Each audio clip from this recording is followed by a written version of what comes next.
warahmatullahi wabarakatuh. Perkenalkan, nama saya Lia Sania Nur Haulia dengan NIM 11820600059 dari kelas 5B Pendidikan Biologi UIN Sunan Gunung Jati, Bandung. Pada video kali ini saya akan membahas sedikit mengenai struktur protein dan metabolisme protein. Yuk ikuti terus videonya. Sebelum membahas mengenai struktur dan metabolisme protein, kita perlu mengetahui apa sih yang dimaksud dengan protein. Nah, protein ini adalah polimer yang tersusun atas monomer asam amino. Lebih dari 50% bobot kering sebagian besar sel terdiri atas protein.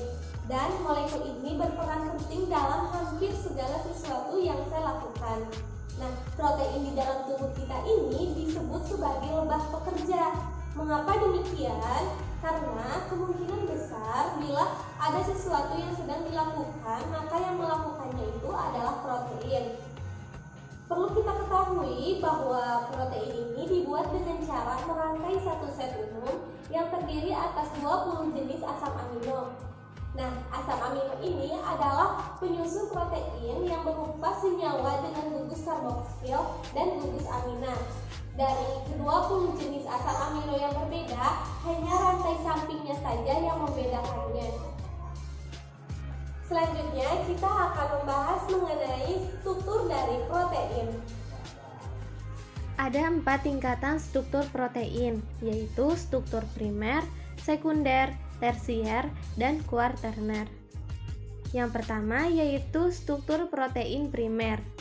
Struktur ini yaitu struktur 2 dimensi yang menggambarkan urutan asam amino dari suatu protein beserta ikatan peptidanya. Yang kedua yaitu struktur protein sekunder.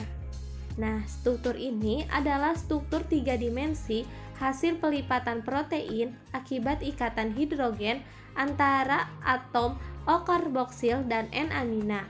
Ada 2 jenis struktur sekunder, yaitu ada alpha helix dan beta sheet. Nah, beta sheet ini ada yang paralel dan antiparalel. Selanjutnya yang ketiga yaitu struktur protein tersier. Nah, struktur ini adalah struktur 3 dimensi hasil pelipatan satu rantai protein akibat ikatan hidrogen, ikatan ion, ikatan disulfida, gaya van der Waals, dan ikatan hidrofobik. Selanjutnya yang terakhir atau yang keempat yaitu struktur protein kuarterner. Nah, struktur ini adalah struktur 3 dimensi hasil pelipatan dari 2 atau lebih rantai protein akibat ikatan hidrogen, ikatan ion, ikatan disulfida, gaya van der Waals, dan ikatan hidrofobik. Nah, ini adalah keempat gambaran dari tingkatan struktur protein.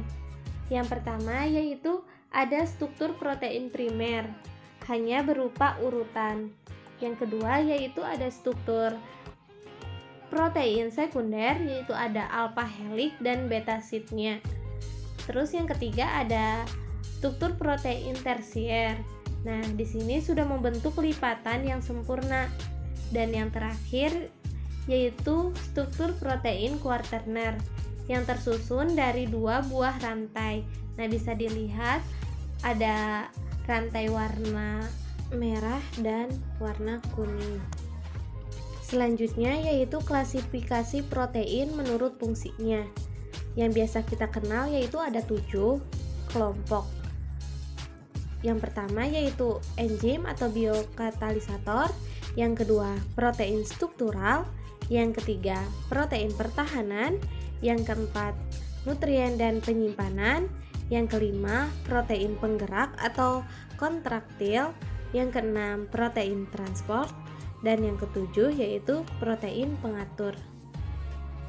Setelah membahas mengenai struktur protein, selanjutnya kita akan membahas mengenai metabolisme protein. Nah, di dalam metabolisme protein ini yang sering kita kenal yaitu ada katabolisme dan juga anabolisme. Langsung saja kita masuk ke dalam metabolisme protein. Nah, berikut ini adalah gambaran umum dari metabolisme protein. Jadi, protein dalam makanan akan mengalami proses pencernaan hingga akhirnya berbentuk asam amino yang akan diserap di usus. Asam amino ini akan dibawa melalui peredaran darah menuju ke hati untuk mengalami proses metabolisme, yaitu katabolisme asam amino yang terjadi melalui transaminasi dan deaminasi. Produknya nanti berupa amonia dan kerangka karbon. Nah, jika masih dibutuhkan, amonia ini akan digunakan untuk membentuk asam amino yang baru. Namun, jika tidak, maka akan dikeluarkan dalam bentuk urea melalui urin. Proses ini terjadi dalam siklus urea. Sementara itu, kerangka karbon yang diperoleh akan masuk ke dalam siklus asam sitrat dan dapat digunakan untuk membentuk energi. Untuk lebih jelasnya, mari kita terlebih dahulu membahas mengenai katabolisme asam amino. Nah, katabolisme asam amino ini terjadi melalui 4 tahap, yaitu pemindahan gugus amina, siklus urea, kemudian perubahan kerangka karbon, dan asam sitrat. Berikut ini adalah gambaran umum dari proses katabolisme asam amino. Jadi akan melewati 2 jalur siklus, yaitu siklus urea dan siklus asam sitrat. Dalam pemindahan gugus amina itu akan terjadi yang namanya transaminasi dan deaminasi. Kalau kita lihat di sini, gugus amina yang dilepaskan dari asam amino itu akan masuk ke dalam siklus urea. Sementara kerangka karbon dari asam amino akan masuk ke dalam siklus asam sitrat. Berarti di sini akan masuk ke dalam jalur utama proses metabolisme. Selanjutnya kita akan membahas mengenai transaminasi dan deaminasi. Reaksi transaminasi tujuannya itu untuk memindahkan gugus amina yaitu NH2 dari asam amino ke alpha ketoglutarat. Alpha ketoglutarat karena menerima gugus amina maka akan berubah menjadi glutamat. Sementara asam amino yang pertama karena gugus aminonya hilang maka dia akan menjadi asam alpha keto. Ada 4 enzim yang berperan dalam reaksi ini, yaitu ada alanin, aspartat, leusin, dan tirosin transaminase. Nah, kemudian tadi dari transaminasi, produk yang dihasilkan yaitu L-glutamat. L-glutamat ini nanti yang akan mengalami proses deaminasi.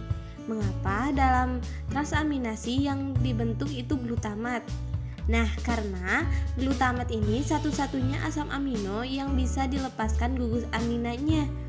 Nah, ketika glutamat mengalami deaminasi oksidatif, maka akan menghasilkan ion NH4+, ada juga alpha ketoglutarat, NADPH, dan H+.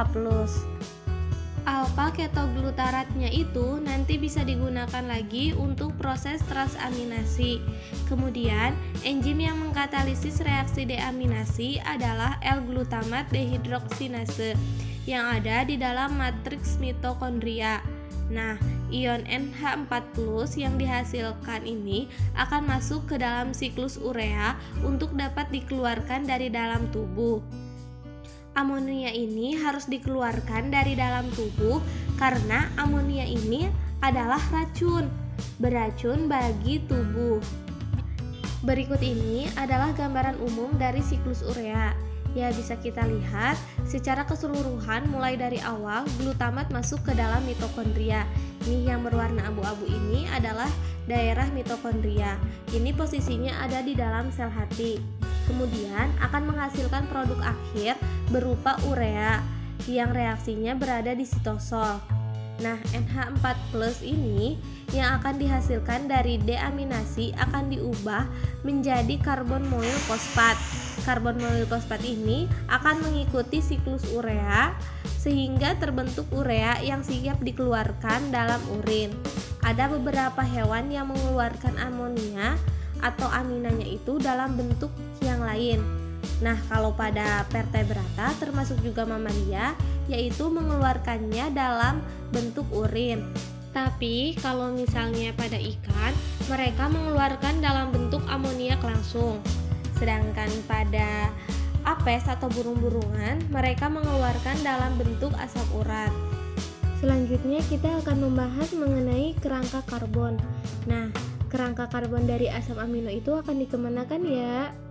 Tadi kan pas di awal sudah disinggung bahwasannya nanti ujungnya adalah akan mengikuti jalur ke siklus asam sitrat. Nah, untuk masuk ke dalam siklus asam sitrat itu terdapat beberapa jalur yang bisa ditempuh oleh asam amino, tergantung dari rantai sampingnya seperti apa. Nah, asam amino tersebut akan diubah menjadi senyawa-senyawa antara dari siklus asam sitrat. Nih, bisa kita lihat gambaran umum dari proses perubahan kerangka karbon. Sebagai contoh, misalnya asam amino lisin, leusin, penilalanin, triptofan, dan tirosin yang ada pada bagian atas ini. Nanti untuk bisa masuk ke dalam siklus asam sitrat, kerangka karbonnya harus diubah dulu menjadi asetoasetil-CoA. Selanjutnya diubah menjadi asetil-CoA, baru bisa masuk ke siklus asam sitrat. Demikian juga untuk asam amino yang lainnya. Selanjutnya kita akan membahas mengenai asam amino. Nah, asam amino ini ada yang bisa disintesis dalam tubuh atau yang sering kita sebut dengan asam amino esensial, dan ada asam amino yang tidak dapat disintesis oleh tubuh sehingga harus didatangkan dari nutrisi luar, yaitu disebut asam amino non-esensial. Asam amino esensial dapat dibentuk oleh tubuh melalui proses anabolisme protein. Anabolisme merupakan proses penyusunan senyawa kompleks atau molekul besar dari molekul-molekul yang lebih sederhana. Anabolisme protein atau biasa disebut sintesis protein merupakan serangkaian reaksi yang kompleks karena melibatkan beberapa senyawa penting yaitu RNA dan DNA. Karena gen merupakan akhir penyediaan instruksi bagi terjadinya proses sintesis protein. Sebelum membahas lebih jauh mengenai proses sintesis protein, lebih baiknya kita mengulang sedikit tentang senyawa-senyawa yang berperan dalam proses sintesis protein, yaitu ada 4, diantaranya ada DNA. DNA ini berfungsi sebagai cetakan untuk menghasilkan mRNA dan sebagai peinstruksi terjadinya sintesis protein. Yang kedua ada mRNA. mRNA ini berfungsi untuk menyampaikan pesan yang dibawa dari nukleus ke ribosom untuk diterjemahkan. Yang ketiga ada tRNA. tRNA ini merupakan RNA yang dapat membawa asam amino untuk menerjemahkan kode genetik pada mRNA sehingga menghasilkan protein. Dan yang terakhir ada rRNA. rRNA ini merupakan RNA penyusun ribosom, di mana sintesis protein ini pada proses translasi terjadi di ribosom, yaitu proses penerjemahan. Berikut ini adalah gambaran mengenai proses sintesis protein. Perlu diketahui bahwa sintesis protein ini terjadi melalui 2 tahap, yaitu transkripsi dan translasi. Transkripsi terjadi di dalam nukleus, sedangkan translasi terjadi di dalam ribosom pada sitoplasma. Langsung aja ke tahap transkripsi. Tahap transkripsi ini yaitu proses pembentukan molekul RNA sesuai pesan yang diberikan oleh DNA. Pada tahap ini, informasi genetik diberikan kepada molekul RNA yang terbentuk selaku perantara dalam sintesis protein. Transkripsi ini terjadi melalui 3 tahap, yaitu inisiasi, pemanjangan atau elongasi, dan terminasi.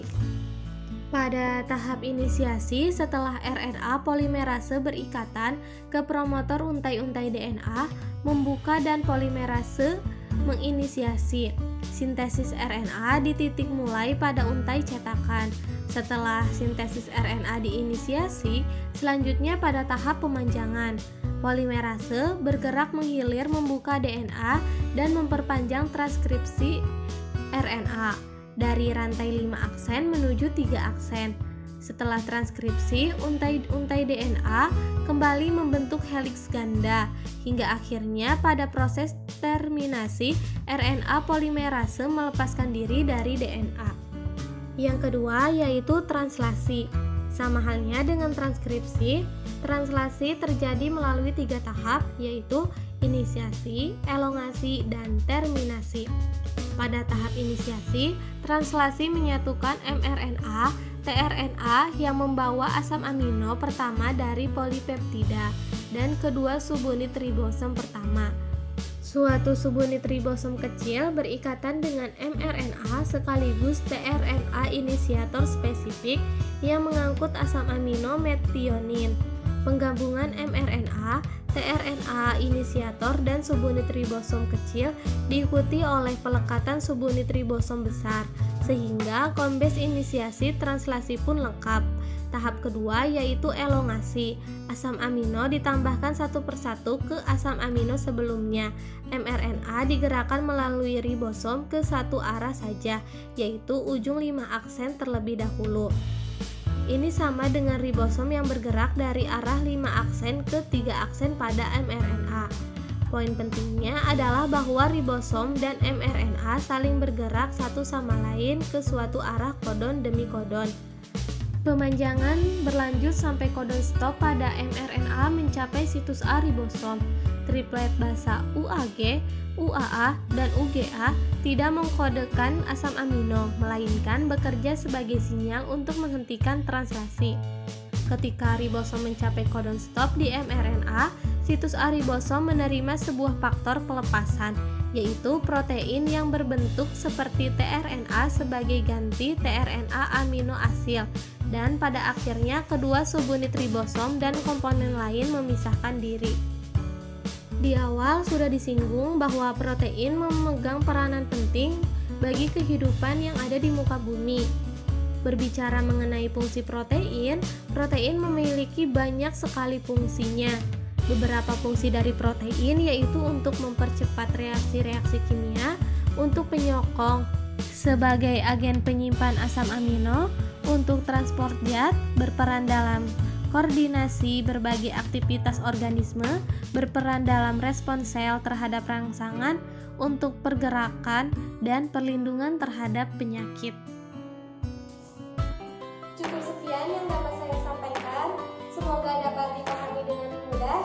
Mohon maaf